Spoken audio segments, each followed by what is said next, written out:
Buenas noches, bienvenidos al ciclo de conferencias Juntos en la Ruta del Saber, Educación, Cultura y Arte, organizado por el Museo de Arqueología, Antropología e Historia de la Facultad de Ciencias Sociales de la Universidad Nacional de Trujillo. Soy Flor Vega, integrante del grupo de trabajo del museo. En esta oportunidad, viernes 27, tenemos un viernes dedicado a historia, con el tema Los solareros de Trujillo del Perú, ocupación indígena del traza urbana 1534-1619, a cargo del magíster Juan Castañeda Murga. Juan Castañeda Murga, bachiller de Ciencias Sociales y licenciado en Arqueología por la Universidad Nacional de Trujillo, magíster en Historia por la Pontificia Universidad Católica del Perú. Cursa actualmente estudios de doctorado en Historia en la Pontificia Universidad Católica del Perú. Es miembro correspondiente de la Academia Nacional de Historia, 2009, Centro de Investigaciones Precolombinos de Buenos Aires, 2011, de la Sociedad Peruana de Historia, 2020. Actualmente labora como profesor auxiliar de la Escuela Profesional de Historia de nuestra universidad. Ha tenido becas que le han permitido investigar en bibliotecas y archivos de Estados Unidos, España y Alemania. Investiga temas de etnohistoria, historia colonial e historia ambiental del norte peruano. Ha publicado los siguientes libros: El amanecer de la República en la Libertad, 2009. Fuentes documental para la historia virreinal de Lambayeque, 2010. Indígenas entre españoles, la ciudad de Trujillo del Perú, 1534-1619 en el 2013. Templos virreinales de Lambayeque, 2015. Los Sánchez Carrión, documentos inéditos para su historia, 2016. Como siempre, sus comentarios y preguntas lo hacen por este medio. Sin más preámbulo, demos paso a nuestro invitado de esta noche. Buenas noches, Juan, bienvenido. Buenas noches, Flor. Agradezco al Museo de Arqueología y a su equipo de trabajo la invitación que se me ha hecho para participar en este ciclo de conferencias, ¿no? Y quiero en primer lugar hablar un poco sobre esta investigación específicamente. No, este es el resultado de 20 años de trabajo, ¿no? Este es un proyecto que inicié con Carolina Noack, ¿no? Actualmente ella es profesora de la Universidad de Bonn, ¿no? En esa época yo trabajaba en la Universidad Privada Antonio Orrego, un convenio entre la Facultad de Arquitectura y el Instituto de América Latina de la Universidad Libre de Berlín, ¿no? Entonces, juntos sacamos adelante este proyecto que ha culminado en mi tesis de maestría, ¿no? Entonces, paso ahora a exponer la investigación.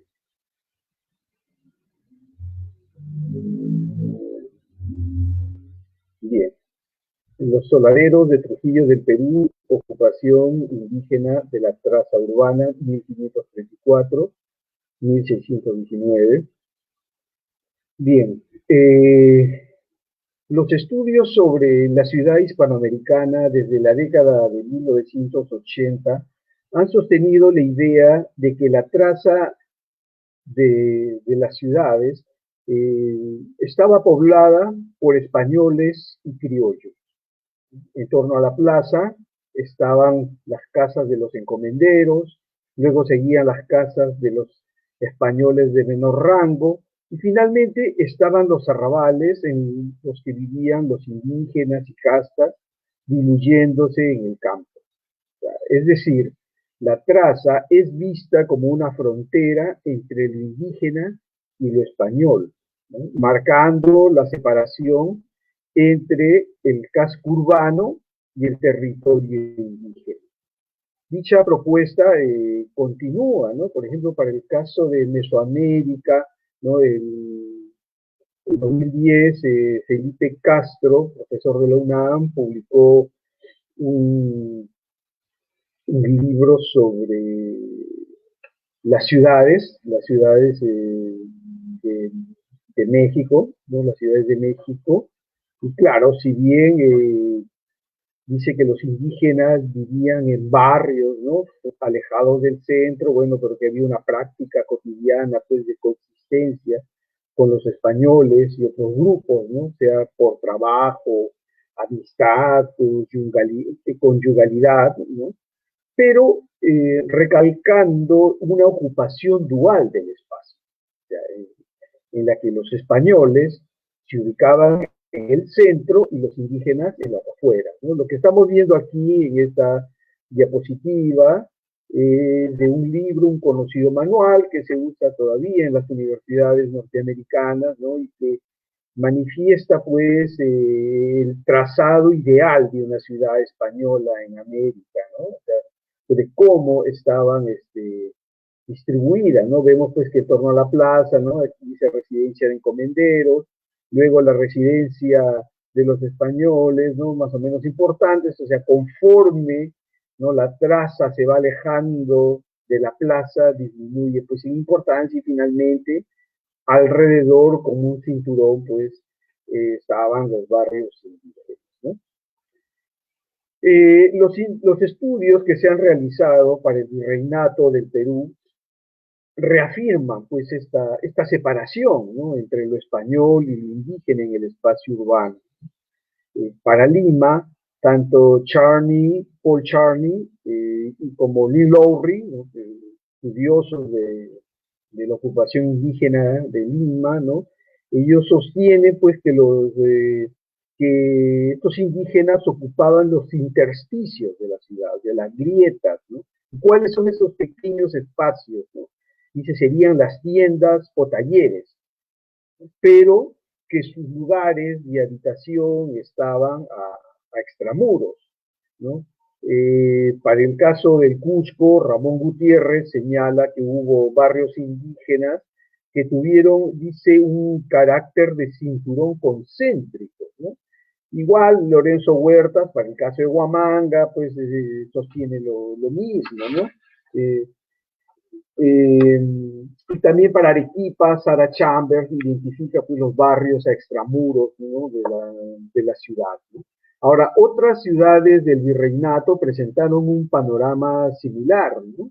En el territorio de la audiencia de Quito tenemos la ciudad de Cuenca, aquí al lado izquierdo, ustedes pueden ver de la diapositiva, este es el plano de la traza de Cuenca hecho por Jacques Polonisimar en su estudio El mosaico andino, ¿no? Que es un estudio sobre la ciudad de Cuenca, pues no dice que los barrios indígenas originalmente están alejados, ¿no?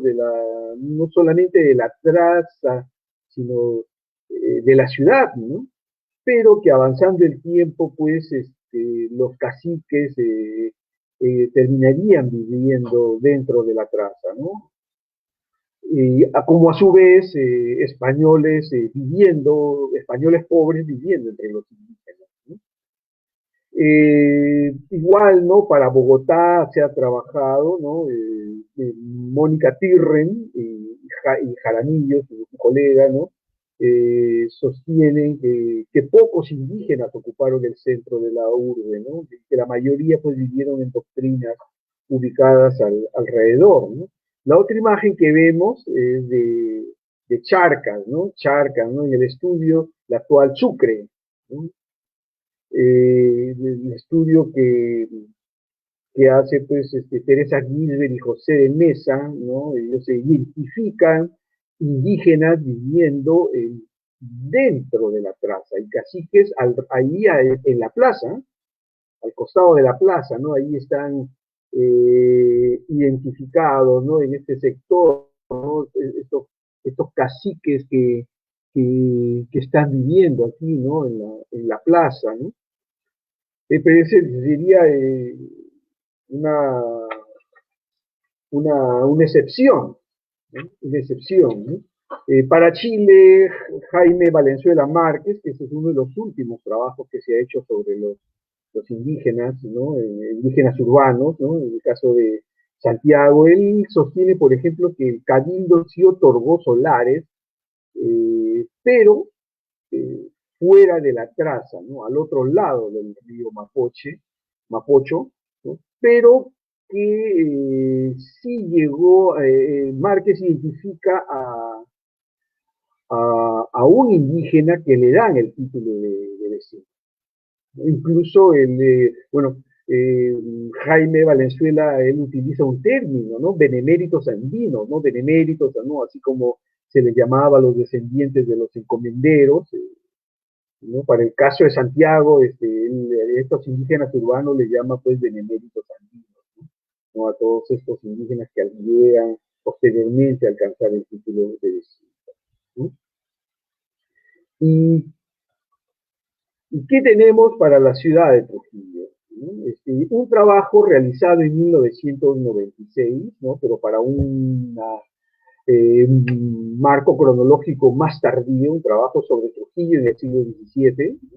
En ese trabajo preliminar yo identifiqué ya la presencia de indígenas que tenían solares y casas dentro de la traza de la ciudad.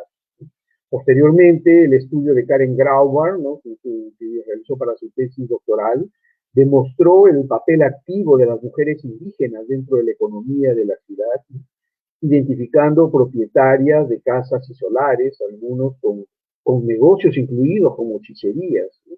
Luego, Carolina Noack, mi colega, ella estudió la presencia de los caciques de Cajamarca en Trujillo y su estrategia de compras de solares, ¿no? Y además ella ha realizado otros estudios, ¿no? Que abordan el tema de la etnicidad, ¿no? De estos indígenas urbanos y cómo se relacionaron con el poder, ¿no? Entonces, a partir de todo lo que se ha investigado, yo me planteo las siguientes preguntas, ¿no? ¿Cómo fue la organización espacial de la traza urbana? ¿Y de dónde procedían y a qué se dedicaban los indígenas que vivían dentro de la ciudad? Y respondo con la siguiente hipótesis, ¿no? La ciudad de Trujillo se fundó en el Valle del Chimo sobre las bases de una ocupación inca, convirtiéndose en el nuevo centro de poder del norte peruano, ¿no? Incorporando a los indígenas de todos los estratos sociales, ¿no? Ocupando solares, casas, ¿no? Y aprendiendo oficios artesanales, permitiendo el desarrollo de una cultura urbana en la que se facilitaban las alianzas, disponibilidad de mano de obra y protección frente a un enemigo común. Entonces, los objetivos de mi investigación ha sido estudiar la sociedad indígena del Valle del Chimo a la llegada de los españoles y las circunstancias de la fundación de la ciudad de Trujillo, abordar el estudio de la organización espacial de la urbe y analizar a los indígenas urbanos, ¿no? Entonces, ¿cuál es la metodología que he utilizado? ¿No? Entonces, para el caso de Trujillo, a diferencia de Lima, ¿no? Que sí, por ejemplo, Paul Charney y Lynn Lowry, ellos estudiaron un censo, ¿no? El padrón de 1613, ¿no? Para Trujillo no teníamos un documento, no tenemos un documento similar, ¿no? Entonces, ¿qué es lo que hicimos, ¿no? Elaborar nuestro propio censo. ¿Cómo? Registrando a todos los indígenas que aparecían en los protocolos notariales, en documentos judiciales y en libros parroquiales. Y luego proceder a la reconstrucción de la traza urbana, bueno, que se hizo a partir del estudio de los protocolos notariales, ¿no? Las escrituras de compra-venta, arrendamiento, imposiciones de censos sobre inmuebles, así como testamentos, cartas de dote, cruzando información con las causas judiciales por los inmuebles, ¿no? Entonces, a partir de allí pudimos reconstruir la ocupación indígena, ¿no?, de la ciudad de Trujillo, ¿no? Como antecedente, podemos decir, ¿no?, que a la llegada de los españoles, la costa norte se hallaba bajo la ocupación inca, ¿no? Bueno, esta ocupación fue muy dura, ¿no? Hay una visión garcilasista que sublima las cosas, ¿no? Diciendo que el Inca fue como un padre para con sus hijos, ¿no?, con las sociedades sometidas, pero eso no fue así. Los incas se encargaron, pues, de en su política punitiva, ¿no?, restarle todo prestigio al reino chimor, ¿no? Para ello, por ejemplo, levantaron un nuevo centro administrativo, lo que hoy es el centro histórico de la ciudad de Trujillo, ¿no? Esto yo lo sostengo, esta propuesta, a partir del hallazgo de un, de un documento, un juicio en el cual un albañil, Francisco, indígena, natural de Quito, ¿no?, él denuncia a una vecina, ¿no?, Petronila de Rojas, dice, la señora, dice, para levantar su casa, claro, me ha pagado por construir su casa, pero no me ha pagado, dice, por demoler los paredones del tiempo del Inca, y que tenían, ¿no?, 3,5 tapias de alto. La tapia equivale a 1,30 metros. Saquen su cuenta, es una altura de más de 3 metros, 4,5 metros. Entonces, por la arqueología conocemos que si son paredones y son de adobe, casi de 4 metros a 5 metros de altura, ¿no?, correspondería con lo que Mosley y asociados denominan la arquitectura intermedia, ¿no?, edificios administrativos, ¿no?, así. Entonces, por ello es que los españoles escogieron este espacio para levantar la ciudad de Trujillo, ¿no? Entonces, tenemos aquí este plano, que es una elaboración propia a partir de los datos del doctor Jorge Ceballos Quiñones, ¿no? Nosotros hallamos nuevos datos y corregimos la versión que él tiene, ¿no? Acá podemos observar la ubicación de la catedral, ¿no? Esta es la plaza, la ubicación de la catedral y cómo se distribuyeron los solares, ¿no? Los solares, esta propuesta de la división tripartita de los solares, esto no es mía, esto ya lo propuso el arquitecto José de Mesa, ¿no?, cuando trabajó en los trabajos que hicieron para el proyecto CRIRSA, ¿no? Ellos estudian el plano catastral de Trujillo que se hizo en 1943, ¿no? Entonces, si bien hay modificaciones, pero ellos sostienen que se pueden ver las líneas generales de formación. Entonces, proponen, ¿no?, la división original, ¿no?, los solares fundacionales, ¿no?, que fueron divididos en tres partes, ¿no? Bien, para hablar un poco sobre el trazado de la ciudad, ¿no? Lo primero que se hizo, pues, fue al trazar la ciudad es definir la plaza y el estanque, ¿no? ¿Dónde va a estar el estanque para el abastecimiento de agua, ¿no? ¿No? Del estanque salían pues las acequias que ingresaban por la cuadra. Si vemos el plano anterior, este es el núcleo original de la fundación. ¿No? Desde la plaza, ¿no? tres, ¿no?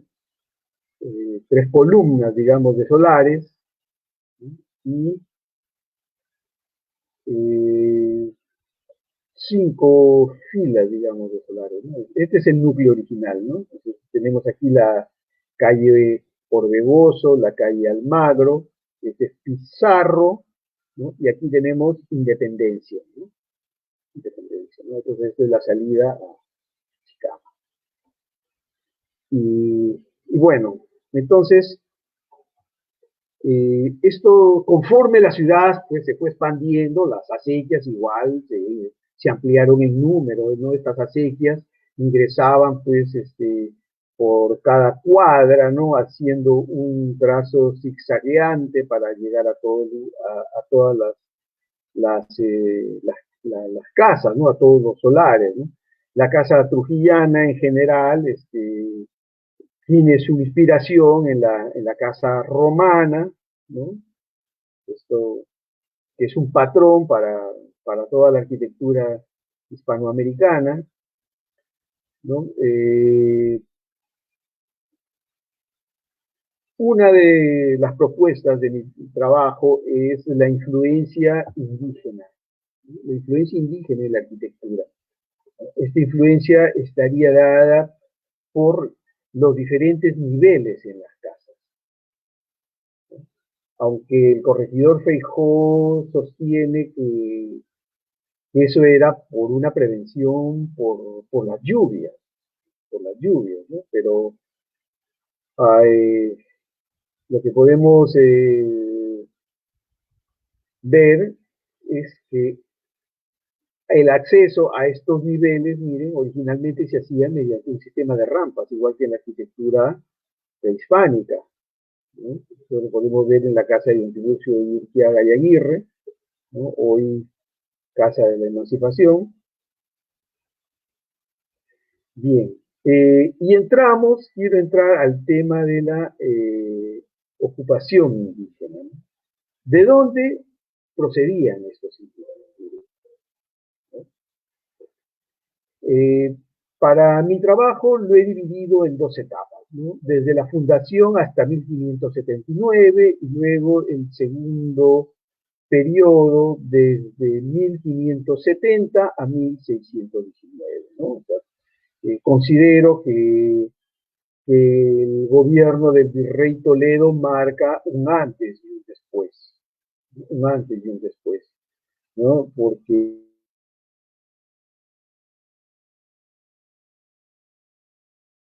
en realidad era el supremo organizador del virreinato de Perú, ¿no? Lo que va a ser después hasta la independencia, ¿no? Entonces, él refuerza el tema de las reducciones, claro, si bien para el caso del norte empiezan con la visita del oidor Gregorio González Cuenca, ¿no? Pero con Toledo, pues, este modelo se amplía para todo el virreinato peruano, ¿no? Entonces, ¿de dónde proceden estos indígenas, ¿no? ¿De dónde son la mayoría? Obviamente, de Trujillo, claro, de un total de 152 indígenas registrados, ¿no? No hemos podido especificar a 74, la procedencia de 74 indígenas. La mayoría, obviamente, son de aquí, de Trujillo y su valle, ¿no? De la provincia de Trujillo, ¿no? Pero luego tenemos, miren, Cajamarca, de Cajamarca y la provincia de Saña.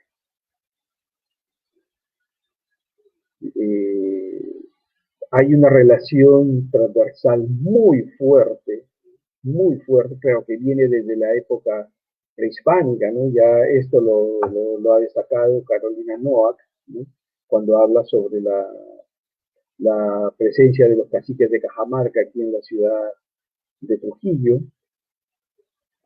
¿no? Y la presencia de la población procedente de Saña, pues, obedece a estos vínculos que hay igual, ¿no? Desde la época prehispánica, ¿no? A partir del reino Chimor, ¿no?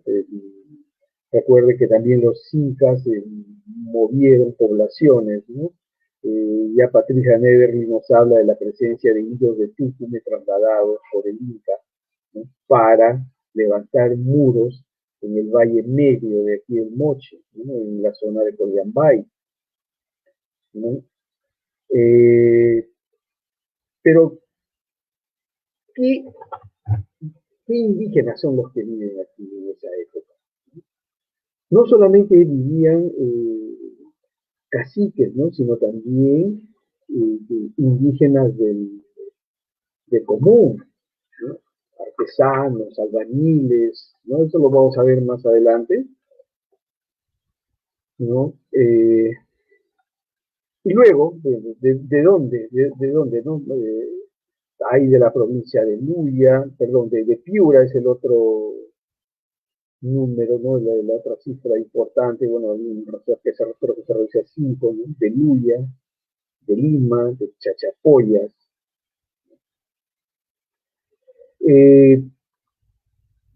Bien, ¿y a qué se dedicaban?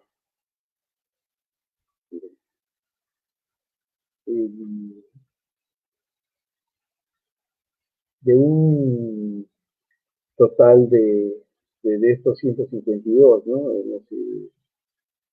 De 61 no especificaron, o sea, en los documentos que hemos consultado no especifican, ¿no? A qué se dedican, ¿no? No, ¿qué es lo que tenemos, por ejemplo? Muchos de los que viven aquí en la ciudad son caciques, son caciques. Acá en Trujillo tenían solares, no solamente los caciques de aquí del Valle de Moche, ¿no? De Mansiche, de Huamán o de Moche, que tenían también su casa dentro de la ciudad, ¿no? Sino también de Cajamarca, ¿no? Como estudió Carolina Noa, pero también de Huamachuco, ¿no? De Lambayeque, eh, del Valle del Jequetepeque, de Virú, de Casma, ¿no? Y de Chicama, ¿no? Son los que hemos identificado, ¿no? Obviamente, bueno, había un solar de los indígenas de Cajamarca, los caciques de Cajamarca compran una cuadra entera, pero también, avanzando el tiempo, aparecen los protocolos notariales, la cuadra de los indios huamachucos. Es decir, los huamachuquinos también compraron una cuadra de solares. Entonces, y luego, ¿a qué otros oficios se están dedicando? ¿No? Tenemos criados, en el servicio doméstico, hay 7, ¿no? Pero luego tenemos albañiles, 4, luego espaderos, ¿no? O sea, fabricaban armas, se fabricaban espadas, sastres, zapateros, ¿no? Plateros, gente que se dedicaba también, bueno, labradores, porque habían indígenas que trabajaban dentro de los solares, yanaconas dedicados a cultivar dentro de los solares. Recordemos pues que los solares eran extensos, ¿no? Y había con espacio suficiente para tener una enorme huerta dentro de la ciudad.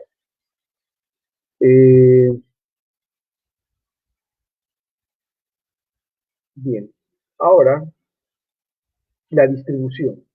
Según las ventas de casas, arrendamientos, ¿dónde los encontramos ocupando? Miren, esta es la catedral, ¿no? Esto es Santa Ana, ¿no? Esto es Santa Ana, ¿no?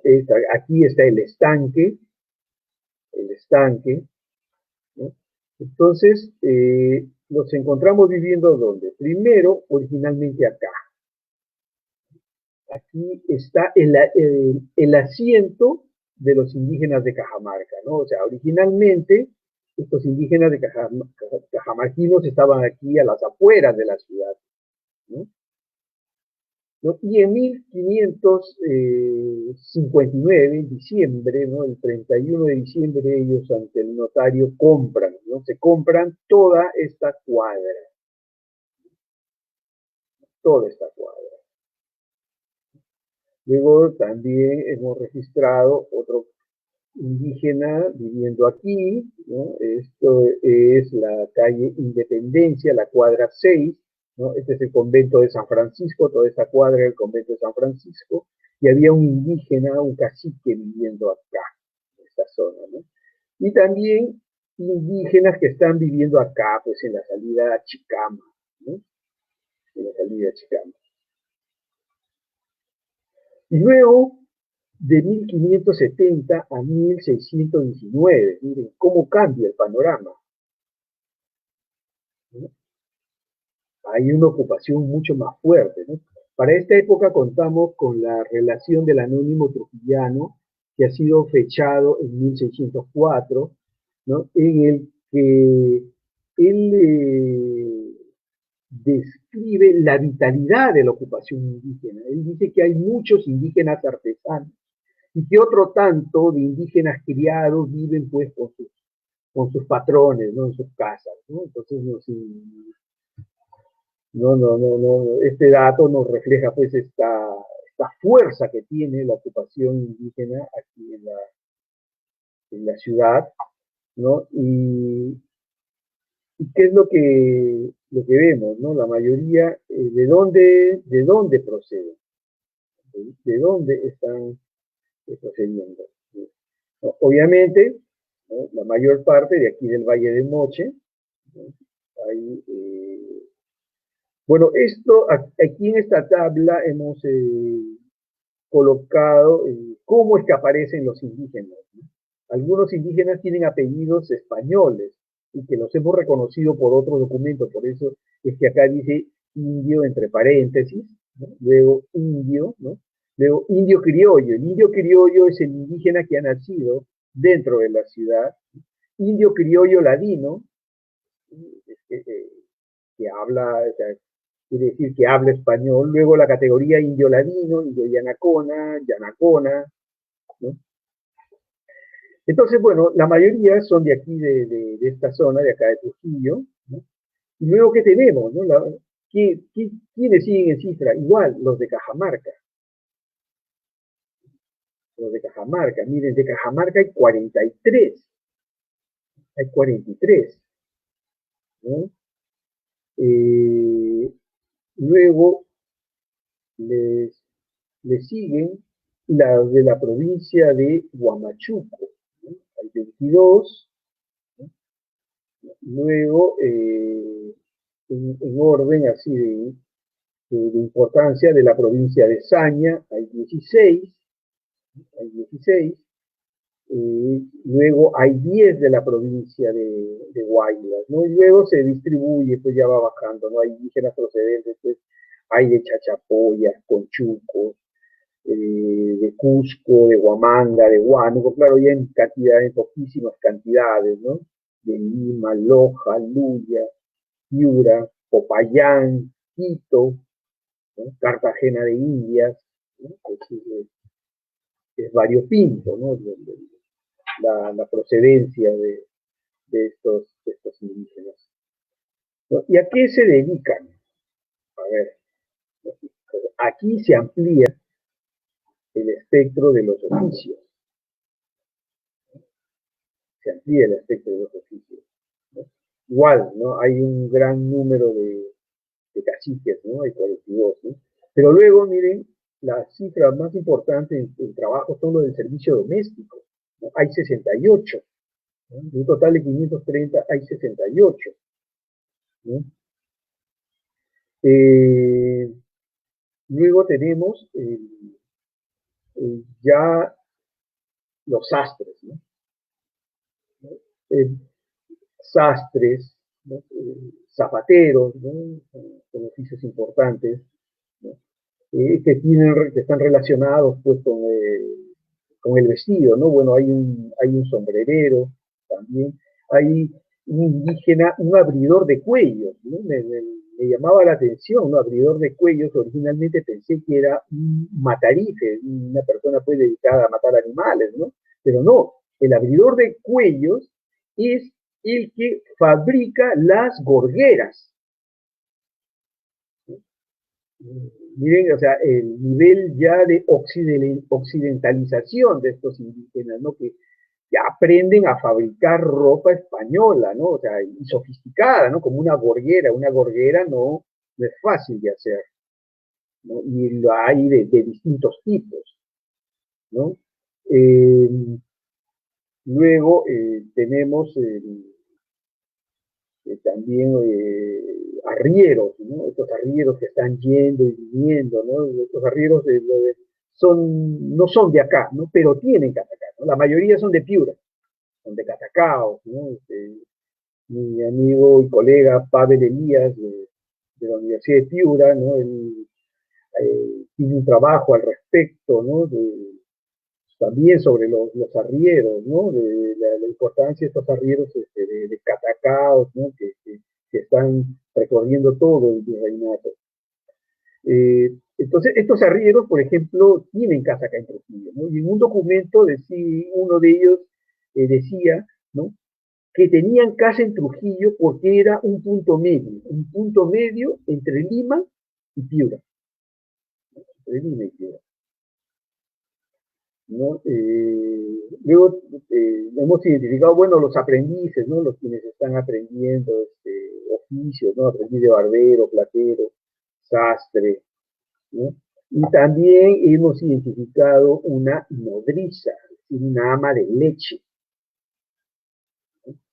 Asimismo, también intérpretes, esos llamados lenguas, ¿no? Que trabajaban en el juzgado y que hablaban para poder traducir a estos indígenas que no sabían el idioma español. Y tenemos acá cómo están distribuidos, miren, cómo cambia el asunto, ¿no? Cómo se distribuye, ¿no? Miren el estanque, ¿no? Es un punto de concentración indígena. Por los tres lados del estanque están viviendo. Esta es la actual calle Estete, ¿no?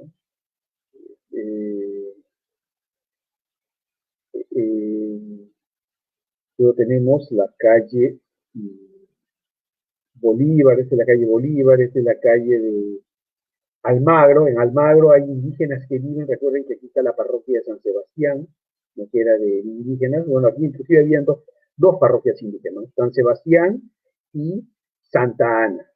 Santa Ana, ¿no? Entonces, ¿cómo era la jurisdicción de las parroquias, ¿no? El límite era la calle Independencia, ¿no? Esta calle que estoy señalando, Independencia. Entonces, de Independencia hacia este lado, todos los indígenas que vivían en este lado acudían a la parroquia de Santa Ana. Y luego, todos los indígenas que viven de este lado, ¿no? Asistían a la parroquia de San Sebastián, que estaba ubicada acá. Hoy ya no existe, ¿no? Ya no existe. Fue demolida en 1890 de esta iglesia.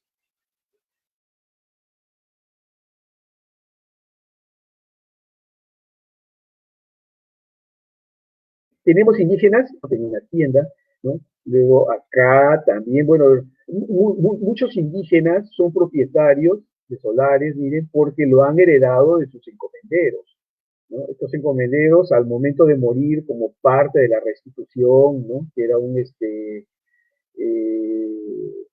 fenómeno general, porque para el pensamiento de la época, el afán es salvar su alma, ¿no? Entonces, la prédica de Bartolomé de las Casas influye, ¿no? Mucho, ¿no? Porque él ordena, pues,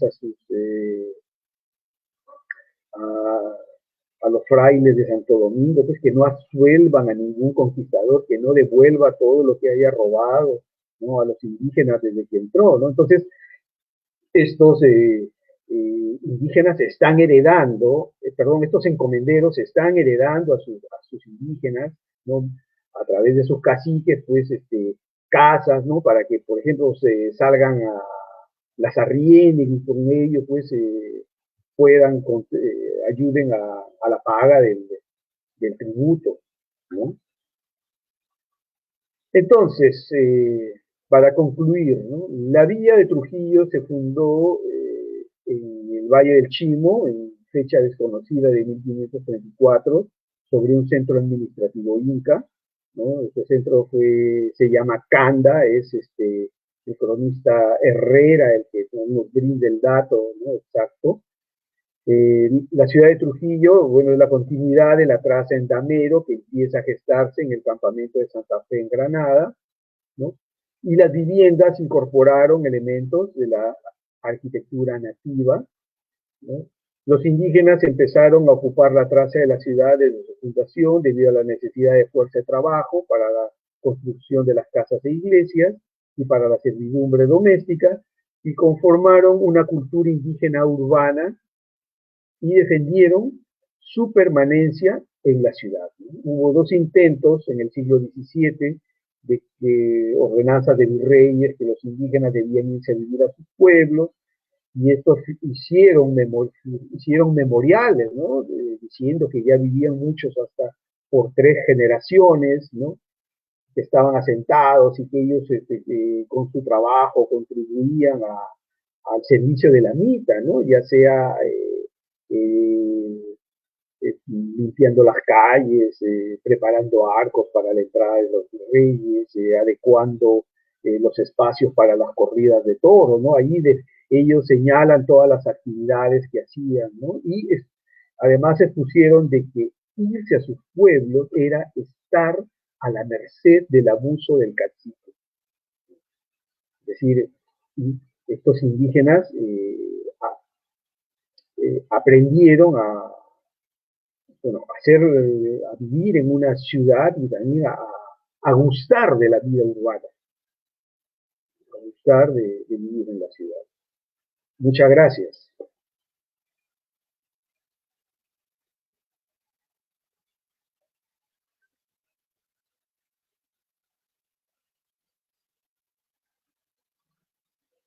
Se agradece por su conferencia a Juan. Si hubiera, es muy interesante su trabajo que ha realizado y con muchos datos que servirán para todas las personas que están interesadas en el tema y también, bueno, para el público en general. Nos escribe Enrique Vergara y dice: nuestro profundo agradecimiento, estimado Juancito, por regalarnos una valiosa e inédita documentación de la historia de Trujillo, como siempre, trabajada con la disciplina y devoción que te caracteriza. Esperamos en algún momento la decisión inteligente y sensata volver a incluir la enseñanza de la historia del Perú en el sistema educativo peruano, primaria y secundaria, lo que escribe Enrique Vergara. Muchas gracias, Enrique. Ya. Una pregunta, Juan. En esta ocupación indígena que has mencionado, ¿cuál es el oficio que podrías mencionar que se ha mantenido hasta nuestros días, por decir así? Bueno, ellos aprendieron los oficios, digamos, occidentales, ¿no? O incorporaron las técnicas occidentales a oficios que ya conocían, como en el caso de los plateros, ¿no? En realidad, la mayoría de estos oficios han sobrevivido, ¿no? Pero ha habido otros que se han perdido, y ya, aquí en la ciudad. Por ejemplo, ¿dónde encontramos un riendero aquí en la ciudad? Aquí en la ciudad. Eso se perdió, ¿no? O olleros. No hay, ya no hay, hubo bollerías hasta el siglo XIX, ¿no?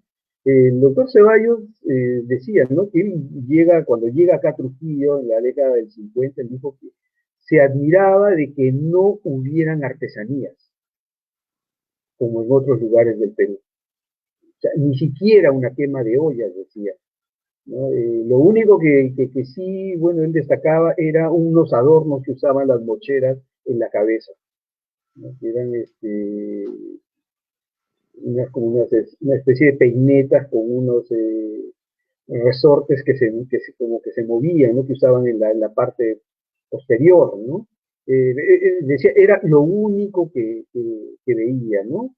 Aunque, bueno, si hablamos de oficio prehispánico, la textilería en el mundo rural, bueno, todavía se ha conservado, ¿no? Hasta quizás, no sé, hasta hace 20 años, ¿no? No sé. Pero bueno, hoy gracias al turismo hay algunas artesanías que han vuelto a surgir, ¿no? En el caso, por ejemplo, en la Huaca de la Luna, vemos muchos artesanos, ¿no? Olleros nuevamente hay, ¿no? Pero digamos que hubo otros silleros, por ejemplo. Sillero es el que hace sillas de montar, ¿no? Los rienderos, los silleros, eso Claro, por el han momento sido también, ¿no? oficios, ¿no? Claro, ya Que no se hay han perdido, caballos. ¿no? Uh-huh. Ya.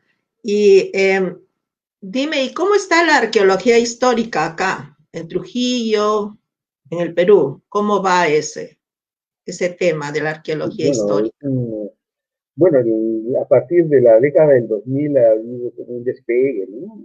Pero aún así son escasos todavía los trabajos, ¿no? Yo siempre he dicho que las huacas aplazan la arqueología histórica, ¿no? Todo el mundo pone énfasis en lo prehispánico, pero la arqueología histórica yo creo que es una posibilidad, ¿no? Y todo está por hacer. Esperamos ahí. Bueno, tenemos unas, bueno, de Carlos Muñoz Vega. Felicitaciones al señor Castañeda. Abrazos desde Cutervo. Vivian Araujo. Pero, Una pregunta. ¿Cuál fue el motivo por el cual en cada manzana del centro de Trujillo se construyó una iglesia? no es en cada manzana. En realidad, por ejemplo, miren, en la traza original, en ese bloque original, claro, se da un solar para la catedral, ¿no? Para la iglesia mayor, para la iglesia mayor. Y luego se separan dos solares que no se ocupan, ¿no? Porque Pizarro ya había pensado en asignar un solar, uno a la orden dominica, una cuadra, ¿no? A la orden dominica y otra cuadra a la orden franciscana. Pues los primeros en llegar fueron los franciscanos, ¿no? Y luego los dominicos. Y luego ya, bueno, y las parroquias indígenas, ¿no? Se asigna una. Hay otras ciudades claro que sí, en cada cuadra ¿no? Hay muchísimo más iglesias, ¿no? Huamanga, por ejemplo, ¿no? Y en México también, ¿no? En Cholula, ¿no? En Cholula, ¿no? Y otras ciudades, ¿no? Y en España también, ¿no? Uno encuentra iglesias, pero por todas partes, ¿no? Por todas partes.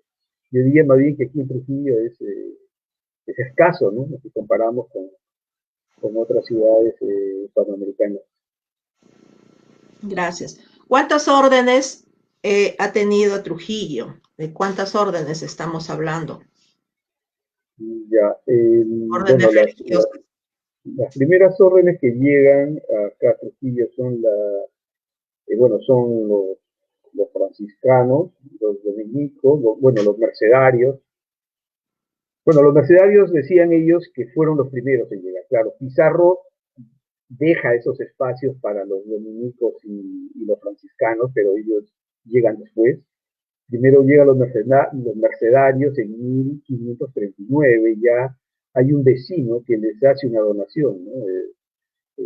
Francisco de Aguilera, ¿no? Él asigna el solar para el convento de la Merced, donde actualmente, que ocupa actualmente el convento de la Merced, ¿no? Luego llegan los agustinos, cuyo benefactor fue don Juan de Sandoval y su esposa Florencia de Mora. Y luego en el siglo XVII llegan los jesuitas, ¿no? Que se instalan 1627, ¿no? 1627. Y ya posteriormente pues llegan la Orden de San Juan de Dios, ¿no? Y que tienen un problema, después se van, y luego viene la Orden de Plenita, ¿no? La Orden de Belén, que se hace cargo del hospital, ¿no? Y luego por la rama, el monacato femenino, en la década del 80 del siglo XVI, se instalan las clarisas, ¿no? Las clarisas, y luego en 1724 llegan las carmelitas, las madres carmelitas. Gracias. André Hernández pregunta, ¿qué litigios más significativos entablaron los indígenas en contra de los españoles? Bueno, hay muchos litigios en contra de españoles, ¿no? Sobre todo para hacer cumplir el tema de la restitución, ¿no? Porque, claro, el encomendero, por salvar su alma, deja una enorme herencia a los indígenas, pero que la familia muchas veces no quiere cumplirlo porque significa arruinar su patrimonio familiar. Miren el caso de los Mora, ¿no? Que por generaciones litigaron, ¿no? Miren, terminan litigando al final los nietos, ¿no? El nieto de Diego de Mora y el nieto del cacique de Magdalena de Cao, ¿no? De Magdalena de Cao, ¿no? Ahora hay otro tipo de juicios, obviamente, por abusos también, ¿no? Por litigios por temas de aguas, ¿no? Por el tema, ¿no? Por ese tema de aguas, ¿no? Pero yo creo que los más sonados fueron por el tema de la restitución. Ya, gracias. Liliana Chávez, ¿hubo una traza urbana especial para los diferentes artífices?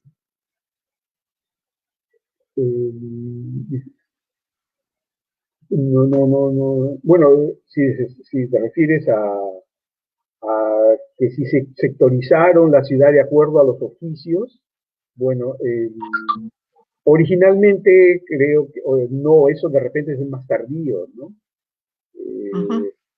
Por ejemplo, en 1613 aparece la calle de Platero, ya hay la calle de Platero, ¿no? Que es la cuadra 4 de Gamarra, ¿no?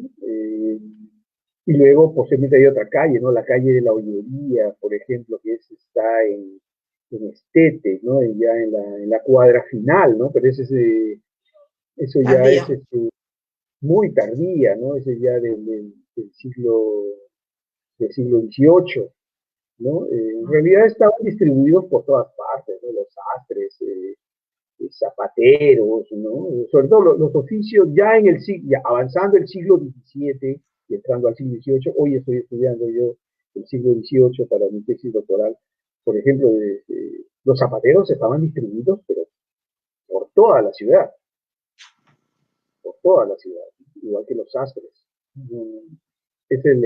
Esa sectorización por especialidad es mucho más tardía. Bien, otra pregunta, Juan. Sebastián Asensio, buenos días, buenas noches, perdón, profesor. Tengo la siguiente pregunta. ¿Cuál era el idioma que hablaban los indígenas, las lenguas, entre comillas, en aquella época? Bueno, en el territorio chimú, que va desde el valle de Chicama hasta quizás, bueno, la frontera sur lingüísticamente no está definida, ¿no? Aunque Torero sostiene que probablemente hasta Huaura se habló la lengua quiña, ¿no? Y desde el valle de Jequetepeque hasta Jayanca se habló la lengua mochica. La lengua mochica era la lengua de Lambayeque, ¿no? De la provincia, de los valles los valles de Saña. Mientras que el quiña era la lengua que hablaron los chimús, ¿no? Ahora, el Quiñan se perdió rápidamente, ¿no? Ya en el siglo, principio del 17, ya no hay, creo que no hay Quiñan hablantes, todos son ladinos. Todos son ladinos. En cambio, en Lambayeque, el mochica sí ha durado hasta el siglo XX. Hasta el siglo XX, se habló en Eten todavía, hasta la década del 40, habían mochicas hablantes. ¿No? Incluso acá en Trujillo vivía un etenano, profesor de música, Simón Quesquén, ¿no?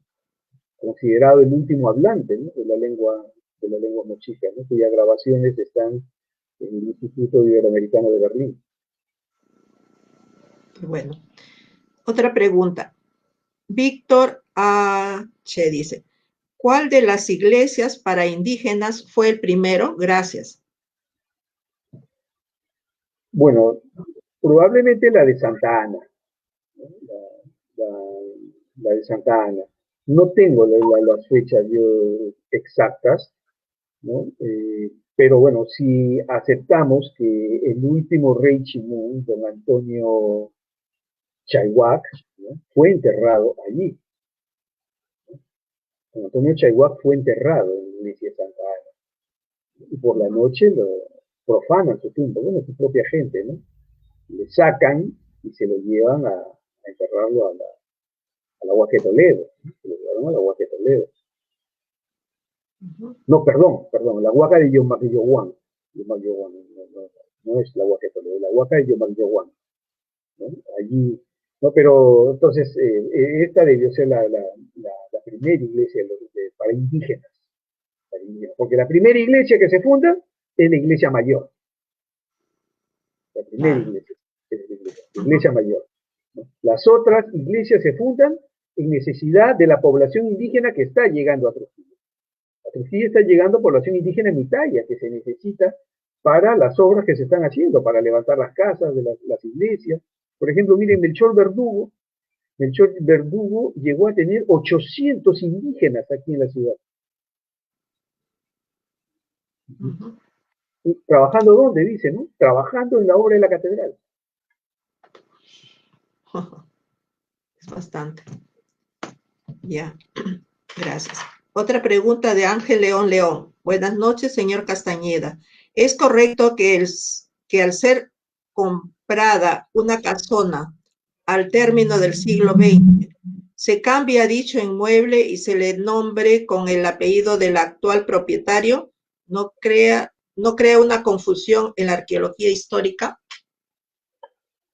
Bueno, en la arqueología histórica no va a crear confusión, porque la arqueología histórica trabaja con documentos y con la evidencia material, obviamente, ¿no? La evidencia material, ¿no?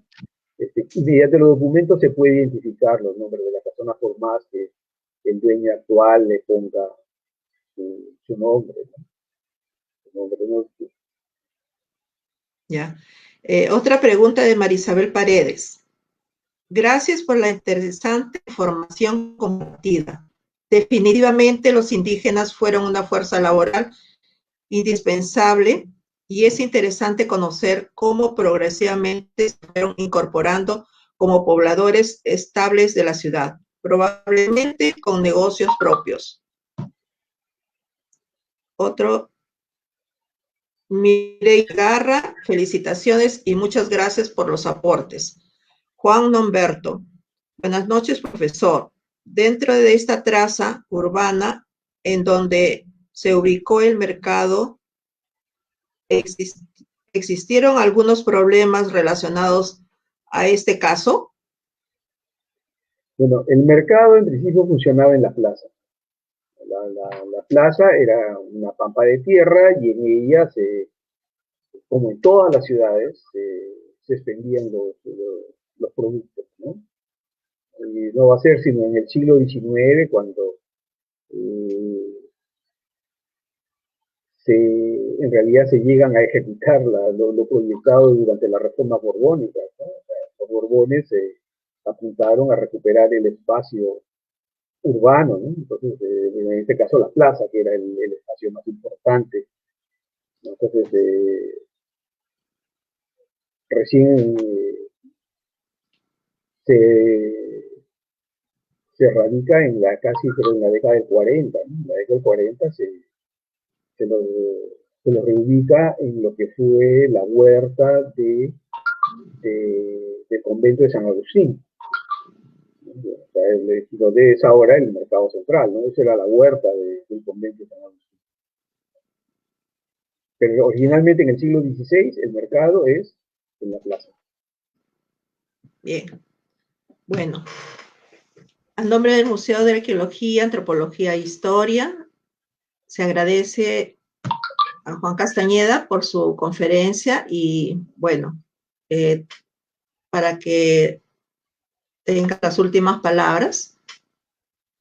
Bueno, mi agradecimiento, reiterar mi agradecimiento al Museo de Arqueología, Antropología e Historia y a su equipo, ¿no? Por la invitación que se me ha hecho y simplemente indicar la diversidad de la ocupación indígena, ¿no? Nos invita a pensar en una ciudad multiétnica, ¿no? A quitarnos de la cabeza la idea de una ciudad de blancos, ¿no? Trujillo fue una ciudad multiétnica y creo que la historia, ¿no? El conocimiento contribuye pues esta investigación contribuye pues a reconocernos, ¿no? A reconocernos pues como descendientes, ¿no? De una ciudad que dio espacio, que fue tolerante, ¿no? Tolerante, ¿no? Y que dio espacio pues no solamente a los indígenas, ¿no? Que tenían solares propios, sino también gente de otros grupos étnicos, ¿no? Los africanos, por ejemplo, ¿no? Todavía no se hace el estudio sobre los africanos en el siglo XVI, por ejemplo, ¿no? Porque ellos también tuvieron su participación. Nada más. Muchas gracias. Muchísimas gracias, Juan. Y ustedes a la próxima semana, el día viernes a las 7. Muchísimas gracias.